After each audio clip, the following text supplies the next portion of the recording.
Tea போடுற நேரத்தில் சட்டுன்னு இது செஞ்சிடலாம். இந்த வெங்காயம், இஞ்சி, பச்சை மிளகா, கொத்தமல்லி, கருவேப்பிலை இதெல்லாம் கட் பண்ணி வச்சாலுமே போதும். இஞ்சியை நல்லா துருவி வச்சுக்கோங்க. ரொம்ப ரொம்ப இது சிம்பிளானது. இந்த ஸ்நாக்ஸு நல்லா மொறு மொறுன்னு சின்ன பசங்கள்ந்து பெரியவங்களுக்கு வரையும் ரொம்ப பிடிக்கும் இது. இதுக்கு 1 கப் அரிசி மாவு, 1/4 கப் கடலை மாவு, 1 குழிக்கரண்டி ரவை, பெருங்காயம், டேஸ்ட்டுக்கு ஏற்ற மாதிரி உப்பு சேர்த்துக்கோங்க. இது வந்து 1 சிட்டிகை ஆப்பச்சோடா சேர்த்துக்கிறேன். உங்களுக்கு ஆப்பச்சோடா வேணான்றவங்க ஸ்கிப் பண்ணிக்கோங்க. இப்போ இது கூடவே நல்லா சூடான அடுப்பில் நான் கடாய் வச்சுருக்கேன் இது பொரிக்கிறதுக்கு. அந்த எண்ணெயை தான் நான் இதில் விடுறேன். அப்புறமா கட் பண்ணி வச்சுருக்கிற வெங்காயம், பச்சை மிளகா, துருவி வச்சுருக்கிற இஞ்சி, கொத்தமல்லி, கருவேப்பிலை எல்லாத்தையும் சேர்த்துட்டு இது எல்லாம் ஒன்று சேர்த்து வர அளவுக்கு நல்லா கலந்து விட்டுட்டு அப்புறம் தேவையான அளவு தண்ணி விட்டு பிசைஞ்சிக்கணும்.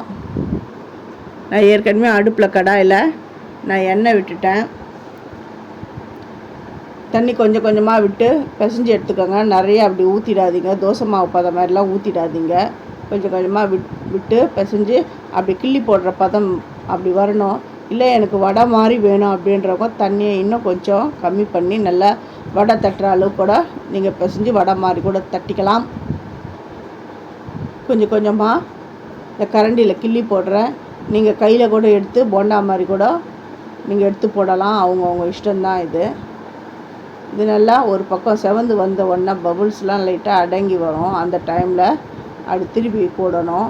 போட்டுட்டு நல்லா செவந்து வந்த உடனே எடுத்துடணும். இது டொமேட்டோ சாஸ் இல்லை அப்படி இல்லைன்னா நான் எனக்கு வந்து காரஞ்சாரமாக சட்னி தான் வேணுன்றவங்க கூட சட்னி, அது புதினா சட்னி, அப்புறமா ஒடச்சக்கடலை சட்னி எது வேணுமோ அதை வச்சு சாப்பிட்லாம். அவ்வளோ சூப்பராக இருக்கும். நல்லா சூப்பரான டீ டைம் ஸ்நாக்ஸ் ரெடி ஆகிடுது. இதை நீங்கள் உங்கள் வீட்டில் செஞ்சு பார்த்துட்டு எப்படி இருந்ததுன்னு எனக்கு கமெண்ட் பண்ணுங்கள். தேங்க்யூ.